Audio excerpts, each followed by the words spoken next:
Options, career options और ऐसे ऐसे कोर्सेज के बारे में बताने वाला हूँ जो कि बहुत बच्चों को पता ही नहीं होगा। Hello everyone, this is Niranjan Singh and तो आज ये जो वीडियो होने वाली है वो टोटली आपके कैरियर अपॉर्चुनिटीज के ऊपर होने वाली है। आपके कितने वैरायटीज के अपॉर्चुनिटी हैं आफ्टर कंप्लीटिंग 12th। अगर आप पीसीएम से 12th करते हो तो उसके बाद आपके पास कितनी ऑप्शंस है, कैरियर ऑप्शंस है आपको अलग अलग फील्ड में जाने के लिए, उसके बारे में बात करेंगे और देखेंगे कौन कौन से वो कैरियर ऑप्शंस है या फिर कोर्सेज है वो। तो इस वीडियो में मैं ऐसे ऐसी ऑप्शंस, कैरियर ऑप्शंस और ऐसे ऐसे कोर्सेज के बारे में बताने वाला हूँ जो कि बहुत बच्चों को पता ही नहीं होगा। तो ये वीडियो बहुत ही हेल्पफुल और बहुत ही इंटरेस्टिंग वीडियो होने वाली है उन बच्चों के लिए जिनको डाउट है कैरियर से रिलेटेड या फिर कैरियर के रिगार्डिंग कि उनको क्या करना चाहिए या फिर किस फील्ड में जाना चाहिए। तो उनके लिए बहुत ही इंपॉर्टेंट वीडियो रहने वाला है। तो इस वीडियो में बेसिकली मैंने इस वीडियो को दो पार्ट में डिवाइड किया। एक तो आफ्टर 12th जो आपको ग्रेजुएशन के लिए जाते हैं बच्चे उनके लिए, और एक है आपका जो आपको जो गवर्नमेंट एग्जाम देने वाले बच्चे हैं उनके लिए। तो जो दोनों बच्चे हैं, दोनों टाइप के बच्चे हैं, उनके लिए जो कौन कौन से रास्ते हैं, कौन कौन से वे हैं जाने के लिए। अगर आप पर्टिकुलरली गवर्नमेंट फील्ड में जाना चाहते हो तो आपको क्या करना चाहिए, और आपका जो अगर ग्रेजुएशन करना है तो किस फील्ड में ग्रेजुएशन करना चाहिए, उन दोनों चीजों के बारे में देखेंगे। तो स्टार्ट करते हैं इस वीडियो को। सो गाइस, आ चुके हैं हमने डेस्कटॉप पे। दो तरह की टाइप देखेंगे हम। एक तो आपका जो ग्रेजुएशन में आप कौन कौन से कोर्सेज कर सकते हो, उसके बाद आप देखने वाले इस वीडियो में जो आपके विदाउट ग्रेजुएशन आप कौन कौन से एग्जाम दे सकते हो। जैसे कि गवर्नमेंट एग्जाम है तो गवर्नमेंट एग्जाम में कौन कौन से वो एग्जाम है जो कि आप एलिजिबल हो, और जिनको जस्ट 12th करने के बाद जॉब चाहिए वो सारे एग्जाम दे सकते हैं। तो कुछ जो कोर्सेज आपको ऑलरेडी पता होगा, लेकिन बट काफ़ी ऐसे सारे बच्चे होंगे जिनको पहली बार पता चला कि हम ये भी कर सकते हैं और ये भी कर सकते हैं। तो चलो स्टार्ट करते हैं। तो अगर बात करें जो आपके इंजीनियरिंग कोर्सेज हैं वो कौन कौन से करना चाहते हो, तो वो आपके कौन कौन से ब्रांचेज जिसमें कि आप इंजीनियरिंग कर सकते हो, या फिर अगर आपको इंजीनियरिंग नहीं करनी, बीएससी वगैरह करना है, तो वो कौन कौन से ऑप्शन है आपके पास। या अगर आपको इंजीनियरिंग नहीं करनी तो आप और अदर जो कोर्सेज है वो कौन कौन से कर सकते हो। पहला आपका आर्किटेक्ट जो आपको ऑलरेडी 5 साल का होता है वो आप परस्यू कर सकते हो। फिर data scientist, high paying salary मिलती है इस फील्ड में। और अगर आप जस्ट आपको अगर पायलट बनना है, कमर्शियल पायलट बनना है, तो उसके लिए आप जस्ट आपका जो क्वालिफिकेशन है वो आप 12th होना चाहिए बस पीसीएम से, और उसके बाद आप अप्लाई कर सकते हो जो भी एविएशन के जो आपके कॉलेज हैं उनमें। आपका जो क्राइटेरिया फुलफिलमेंट है, आपका मेडिकल टेस्ट होता है, उसके बाद आपका फिजिकल आप फिट हो या फिर नहीं फिट अनफिट हो वो देखते हैं। फिर आपका जो ट्रेनिंग पीरियड होता है वो कंप्लीट करो और कोर्स कंप्लीट करो, उसके बाद आप एज अ पायलट बन सकते हो। उसके बाद आपका एक सॉफ्टवेयर इंजीनियरिंग है जो कि आपको बहुत सारे बच्चों को पता होगा क्योंकि काफ़ी हाई पेइंग फील्ड है, तो इसमें आप जा सकते हो। उसके बाद आपका फार्मासिस्ट एक मेडिकल फील्ड की कोर्स है। जैसे कि आप बैचलर डिग्री करते हो बीटेक में, वैसे ही आपका बैचलर डिग्री फार्मासिस्ट होता है जो कि आपका 3 साल का होता है। और इसमें बेसिकली होता क्या है कि जो आपकी मेडिसिन वगैरह की जो भी लेबोरेटरी में टेस्टिंग वगैरह होता है और जो परफॉर्म करने वाले फार्मासिस्ट होते हैं, जैसे कि आपने मेड शॉप पे गए तो जो मेडिकल शॉप वाले होते हैं वो भी आपके फार्मासिस्ट ही होते हैं। उन्होंने भी आप तो फार्मेसी में भी 2 तरह की चीज़ें होती हैं। एक होता है बी फार्मा और एक होता है डी फार्मा। तो बी फार्मा जो होता है वो बेटर होता है डी फार्मा के लिए, डी फार्मा वाले बेसिकली लेबोरेटरी में काम करते हैं, और जो बी फार्मा वाले होते हैं ये काफ़ी सारे अलग अलग कंपनी में अच्छी पोजीशन पे काम कर सकते हैं। तो इसमें आपकी सैलरी भी ज़्यादा होती है बी फार्मा वालों में। तो अगर आपको मेडिकल में जाना था पहले बट अब बायो नहीं लिया आपने और मैथ लेके पढ़े हुए हैं बट आपको इंजीनियरिंग नहीं करनी अब, तो आप के लिए बहुत ही अच्छा ऑप्शन है मेडिकल लाइन में जाने के लिए। तो इसके लिए इसमें बेसिकली आपको 2 डिग्री मिलती है, बहुत ही बढ़िया बात है। आपको 2 डिग्री मिलती है। एक तो आप एज अ जहाँ पे जॉब कर रहे हो वहाँ पे अप्लाई कर सकते हो, दे सकते हो, और जो दूसरी डिग्री है उससे आप मान लो अपना क्लिनिक खोल, एक फार्मासिस्ट शॉप खोल लिया और उसमें भी आपको आप अर्निंग वहाँ से भी हो रही है और आप जॉब भी कर रहे हो, तो आपको बेसिकली 2 डिग्री मिलती है। तो ये इसका बेनिफिट उठा सकते हो आप। उसके बाद अगर बात करें केमिकल इंजीनियरिंग की, तो ये भी एक इंजीनियरिंग का ब्रांच है। तो ये भी बेसिकली फार्मासिस्ट जो होते हैं उससे थोड़ा सा मिलता जुलता है, बट इसमें आपको as a chemical engineer research वगैरह करना पड़ता है। तो ये भी 4 साल का होता है, एक ये भी बीटेक है। और फिर आता है आपका एरोनॉटिकल इंजीनियरिंग। अगर आपको एविएशन वगैरह में इंटरेस्ट है, जैसे कि आपको जो कमर्शियल प्लेन्स होते हैं तो उनमें जो इंजीनियर्स होते हैं वो काम करते हैं, तो वो एरोनॉटिकल इंजीनियरिंग करने के बाद ही जाते हैं। तो नेक्स्ट बात करते हैं डिज़ाइनिंग, जैसे कि आप प्रोडक्ट डिज़ाइनिंग कर सकते हो, बीटेक कर सकते हो प्रोडक्ट डिज़ाइनिंग में। उसके बाद आपका एक बहुत ही डिफरेंट और यूनिक कोर्स है या फिर कह लो सेक्टर है, एनिमेटर। तो अगर आप में से किसी को भी VFX वगैरह 3D एनिमेशन इन तरह की चीज़ों में इंटरेस्टेड हो तो आपके लिए ये कोर्स है, बस आपके लिए है। क्योंकि इसमें क्या होता है, जो भी आप मार्वल की या फिर DC की जो भी आप VFX की जो चीज़ें बन रही हैं, जैसे एनिमेशन हो रहा है, वो सारा जो करते हैं, जो करने वाले हैं, वो बिहाइंड द सीन यही होते हैं, एनिमेटर्स होते हैं। आपको एनिमे में इंटरेस्टेड, अगर आप एनिमे में इंटरेस्टेड हो तो आप जा सकते हो एज ए एनिमेटर, आपने अपना कैरियर बढ़ा सकते हो। इसमें बहुत सारी तरीके के आप काम कर सकते हो, वो आप पे डिपेंड करता है, आप में कुछ काम करना चाहते हो तो वो आप कर सकते हो, वो आपके ऊपर है। इसका जो कोर्स होता है वो बैचलर इन ग्राफिक्स से जाना जाता है, तो वो आप कर सकते हो। फिर आपका इंजीनियरिंग में ये जो ब्रांचेज हैं, environmental engineering, chemical engineering, mechanical engineering, civil engineering, agricultural engineering, mining engineering, industrial engineering, electronics engineering and electronics communication engineering.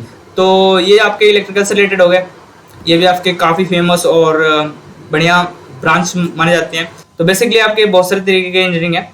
तो इन्वायरमेंटल इंजीनियरिंग, इन्वायरमेंट से रिलेटेड आप जो वेदर फोरकास्ट वगैरह होते हैं, उन तरह की चीज़ें जो करते हैं वो सारे इन्वायरमेंटल इंजीनियर्स होते हैं।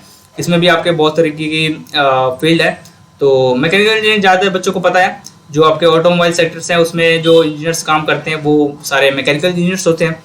उसके बाद आपका सिविल इंजीनियरिंग, जो आपको तो जो आप काम करते हो इसमें सिविल इंजीनियरिंग, जो आपके साइट में काम होता है, आपका साइट पे काम होता है, जो भी बिल्डिंग्स बनती है उस पर काम होता है, तो वहाँ उसमें जाना चाहते हो जा सकते हो अगर इंटरेस्ट हो तो। आपका आता है एग्रीकल्चर, एग्रीकल्चर में अगर कुछ करना है तो उसमें जा सकते हो। फिर माइनिंग है आपका, माइनिंग से जैसे नाम पे पड़ रहा है, जो भी कोल माइनिंग वगैरह होता है उसमें आप जा सकते हो। फिर आपका इंडस्ट्रियल में आपको जो प्रोडक्शंस मैन्युफैक्चरिंग वगैरह होती है उसमें आपको इंजीनियरिंग करवाया जाता है। तो उसमें आप अगर इंटरेस्टेड हो डिफरेंट मैन्युफैक्चरिंग प्रोसेस को समझने में तो आप जा सकते हो। फिर इलेक्ट्रॉनिक्स है, जैसे पता चल रहा है इलेक्ट्रॉनिक्स है, और इलेक्ट्रॉनिक कम्युनिकेशन जो भी आपका दोनों लगभग सेम है, बट थोड़ा सा डिफरेंस होता है सब्जेक्ट की और कुछ काम के। तो और बात कर ले जो फील्ड है आपके इंजीनियरिंग में, आप इंजीनियरिंग में और कौन क्या क्या कर सकते हो। तो आपको पेट्रोलियम इंजीनियरिंग कर सकते हो, जो भी आपको क्रूड ऑयल वगैरह निकलते हैं इन तरह की चीज़ों में। और आपका कंप्यूटर हार्डवेयर इंजीनियरिंग कर सकते हो। ये सारे इंजीनियरिंग 4 साल के होते हैं, तो ऐसा ना सोचना कि कोई जो 4 साल लिखा है ये किस लिए लिखा है, तो वही है, टाइम ड्यूरेशन है, कोर्स का टाइम ड्यूरेशन है। तो अगर आपको बायोमेडिकल इंजीनियरिंग करनी है तो ये भी कर सकते हो, जैसे फार्मासिस्ट था तो वैसे ही बायोमेडिकल भी है, बट इसको बायोटेक भी बोलते हैं। मेडिसिन से इंटरेस्टेड हो, रिसर्च करना चाहते हो उस फील्ड में, तो आप जा सकते हो, कर सकते हो इंजीनियरिंग। मरीन इंजीनियरिंग जो आपका शिप वगैरह होती है, कार्गो शिप वगैरह होती है, तो उसमें जो एक कंट्री से दूसरे कंट्री जाते हैं तो उसमें बीच में आपको जो इंजन्स की देख रेख होती है वो करनी पड़ती है इसमें, तो वो सारी चीज़ें होती हैं इसमें आ जाती हैं। फिर नावल आर्किटेक्ट्स, नावल से पता चल रहा है नेवी से रिलेटेड, जो आपकी शिप्स वगैरह बनती है नेवी की, जो भी कंपनीज है जैसे डिज़ाइन बनाते हो शिप वगैरह की, जैसे कि बायोन्सी वगैरह देखते हैं वो कैसे कैसे चीज़ें क्या होती हैं, तो वो सारा डिपेंड करता है नावल आर्किटेक्ट पे। तो उसमें आगे बढ़ता है तो आप रोबोटिक इंजीनियरिंग कर सकते हो, जो कि आपकी अगर रोबोटिक्स से आपका इंटरेस्ट है तो AI आर्टिफिशियल इंटेलिजेंस इंजीनियरिंग कर सकते हो। ये एक नया इंट्रोड्यूस हुआ है, कुछ सालों पहले इंट्रोड्यूस हुआ अपने बीटेक में, तो बीटेक का आप AI से भी कर सकते हो। बहुत सारे कॉलेज हैं, IITs वगैरह NITs वगैरह जो अब ऑफर कर रही हैं, तो बहुत ही बेटर। और कैरियर ग्रोथ से देखा जाए तो बहुत ही फ्यूचर के लिए ब्राइट फ्यूचर रहने वाला आपका, तो ये कर सकते हो। अब बात करें जो नॉन इंजीनियरिंग ब्रांचेस हैं वो कौन कौन से हैं, तो ऐसे तो बहुत सारे हैं, बट कुछ डिस्कस कर लेते हैं। जो पॉपुलर कोर्सेज हैं जो नॉन इंजीनियरिंग है, तो वो आपका BSc है। एक होता है BSc, 2 तरह के होते हैं BSc, एक होता है BSc जनरल प्रोग्राम और एक होता है BSc honours programme. BSc general programme में क्या होता है कि आपकी जो सब्जेक्ट्स होते हैं फिजिक्स केमिस्ट्री मैथ, आपको वो सारी पढ़नी पड़ती हैं। और जो BSc ऑनर्स होता है वो पर्टिकुलर आपको चूज करना है कि आपको कौन से फील्ड में टीचर या फिर आगे जो पढ़ना चाहिए। जैसे BSc ऑनर्स फिजिक्स करते हैं, BSc ऑनर्स इन मैथ करते हैं, तो आपको एक पर्टिकुलर सब्जेक्ट चूज करना पड़ता है, फिर उसके बाद आपको उस फील्ड में आपकी पढ़ाई आगे कंटिन्यू होगी।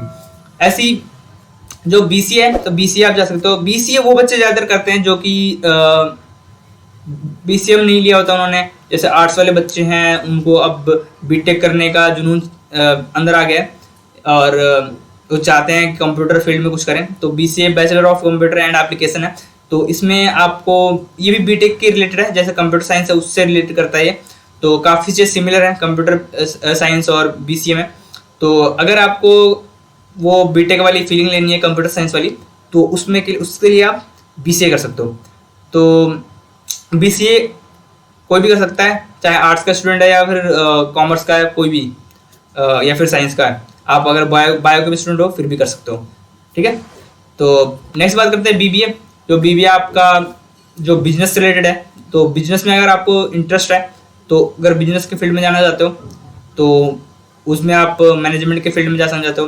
बीबीए करके आप कैट दो, कैट देने के बाद आप एमबीए के लिए जा सकते हो। एमबीए आपका जो आईएम वगैरह हैं, कैट अगर एग्जाम आपका क्लियर हो जाता है तो उसके बाद आप आईएम वगैरह में एडमिशन ले सकते हो। और जो आईएम वगैरह की जो एवरेज पैकेज होती है वो आप जान के चौंक जाओगे, वो होती है 24 lakh per annum. 24 lakh per annum, एक साल में 24 lakh starting as a fresher. MBA आप जस्ट ग्रेजुएट हुए एमबीए, उसके बाद आप 24 लाख पर एनम आपकी स्टार्टिंग सैलरी होती है। तो काफ़ी हाई पेइंग जॉब है। उसके बाद आप बात करें तो बीए जैसे कि आपको बैचलर ऑफ आर्ट्स, जो आर्ट्स वाले बच्चे हैं वो करते हैं, तो आप भी अगर करना चाहते हो तो आप भी कर सकते हो। नेक्स्ट बात कर लेते हैं, अगर पूरी वीडियो की समरी बोलें तो आप अगर पीसीएम के बच्चे हो तो बस एक एग्जाम को छोड़ के, एक कोर्स को छोड़ के एकमात्र कोर्स है जो आप नहीं कर सकते, वो है एमबीबीएस।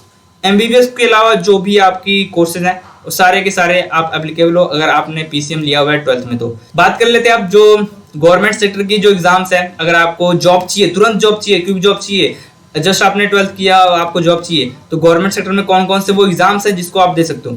तो वो आपका एसएससी एक होता है एग्जाम, बहुत सारे जॉब के लिए, बहुत सारे पोजीशन जॉब के लिए आपको एग्जाम होता है। और एक होता है रेलवे इंडिया का टॉप रिक्रूटर है, मतलब कि गवर्नमेंट सेक्टर का सबसे ज़्यादा जॉब देने वाला जॉब प्रोवाइडर रेलवे है।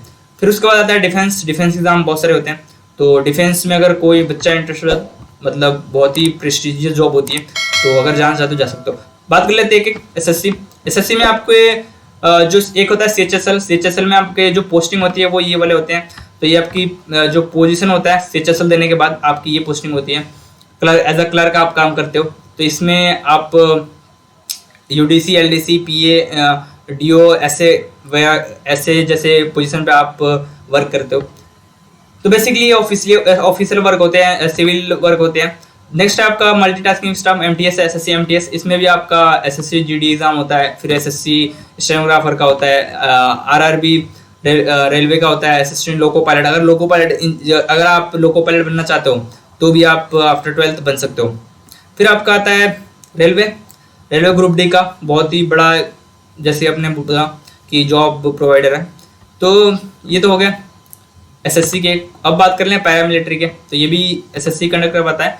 आपका आता है बीएसएफ जो बॉर्डर सिक्योरिटी फोर्स है, वो सीआरपीएफ जो आपको कहीं हंगामा हो जाता है वहाँ पे पहुँच जाते हैं ये लोग, तो लाठीचार्ज वगैरह करते हैं, वो होते हैं।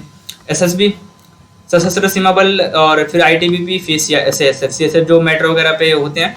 तो उस तरह की आपकी जो वर्क लाइफ होती है। अब बात कर लेते हैं डिफेंस की जो एग्जाम्स है वो, तो काफ़ी प्रेस्टिजियस आपकी जो जॉब कह लो वो उस तरह की होने वाली है अगर आप करना चाहते हो तो जो आपकी पहला, अगर ऑफिसर कैटेगरी की बात करें तो वो आपका एनडीए, बहुत ही इजी और बहुत ही बढ़िया एग्ज़ाम, जिससे कि आप डायरेक्ट एज ऑफिसर सर्व कर सकते हो इंडियन आर्म फोर्सेज में या फिर एयरफोर्स या फिर नेवी में। तो जो एनडीए है आपका आफ्टर 12th कंडक्ट करवाया जाता है। आपके ये बेसिकली कोई भी अप्लाई कर सकता है, बट आपके पास जो पेपर होता है वो होता है आपका मैथ का, फिर उसके बाद जनरल एबिलिटी टेस्ट होता है।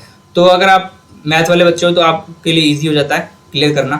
तो इसमें 3 स्टेप होते हैं, रिटन टेस्ट, साइकोलॉजिकल जिसको भी बोला जाता है, उसके बाद आता है मेडिकल। अगर इन तीनों प्रोसेस डन होने के बाद आप ट्रेनिंग के लिए चले जाते हो, तो एज अ कमांडिंग अफसर बनने। उसके बाद आपका जो इंडियन कोस्ट गार्ड में एक एग्ज़ाम होता है सेलर, वो आप दे सकते हो। उसके बाद आपका आता है इंडियन आर्मी में टेक्निकल एग्जाम्स होते हैं। उसके बाद आपका कांस्टेबल लेवल का एग्जाम होता है, कैटरिंग वगैरह के लिए जूनियर कैटरिंग ऑफिसर एग्जाम होता है। उसके बाद आपका नेवी की बात करें तो नेवी में artificial apprentice as a job कर सकते हो, जो सिलर वगैरह होते हैं। तो ये थी आपके जो डिफेंस के एग्जाम है वो।